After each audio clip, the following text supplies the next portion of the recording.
Thank you very much, Presiding Officer. And let me start by thanking Kenny Gibson, as others have done, for giving us the opportunity to have this particular debate.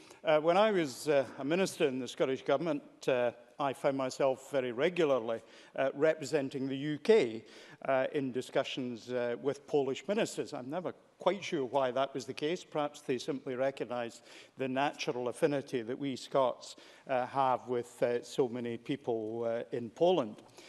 For my personal part, I first became aware of the Poles through a friendship with the person who became my patrol leader when I was the Boy Scouts. That was Zbigniew Clement-Skrodzki. He was a result of one of the 200,000 marriages when Janet Barclay married Captain Stanislaw Skrodzki of the Polish Cavalry. Zbigniew and his sister Felicia were the result. Bush, because that is the nickname by which people who are called Zbigniew are pretty universally known in Poland, was a terrific character, much admired by my friends, perhaps envied for the fact that he had a Vincent Black Shadow motorcycle, and many of the tales we could have of Bush. But Bush continued the record of service that there was across the Polish community to Scotland and to the UK. Bush himself followed in the steps of many Poles who came to fight against the Nazis after the war. And indeed, it's worth making the point that Polish squadrons, of which there were 4 based in Scotland, had a strike rate against the enemy which was 2.5 times greater than pilots in indigenous squadrons.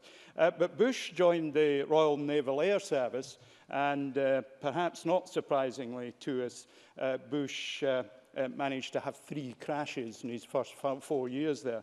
Unfortunately, the last of them was fatal, and we still miss Bush to this day. But he is just one of many Poles who've contributed enormously to our community. And of course, the history of the connections between Scotland and Poland are very significant. To this day, there are many towns and cities in Poland that have parts of their city called Nowa Scotia, New Scotland. Gdansk also has somewhere called Stare Scotia, Old Scotland.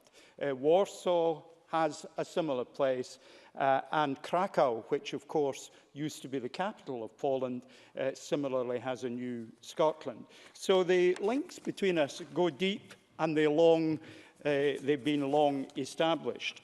Indeed, in 1585, the Polish-Lithuanian King Stephen Bathory said, "Our court cannot be without them. They supply us with all that is necessary," them being the Scots, and said, "Let there be a certain district assigned to them." So the Scots were singled out in the 1500s for their contribution to Polish life. We also know, Presiding Officer, that today the Poles are contributing enormously. In my constituency, each of the 4 secondary schools have Polish as one of the language that is represented in the people who go to these schools. And at our local college, whose graduation ceremony I attended only on Saturday, there were a significant number of people from Poland who were making the most of their potential and graduating from that college. Let me just close by perhaps addressing the more fundamental issue that's brought us here, and that is the ill treatment and racism which too many of our Polish friends have been subjected to. Robert Kennedy, well-known United States politician, said, "When you teach that those who differ from you threaten your freedom or your job or your family, then you also learn to confront others not as fellow citizens but enemies, to be met not with cooperation but with conquest, to be subjected and mastered." He was correct, and he was also correct in saying that is unacceptable in a civilized society. Tonight we unite to send a message to our Polish friends: we are with you, stay with us.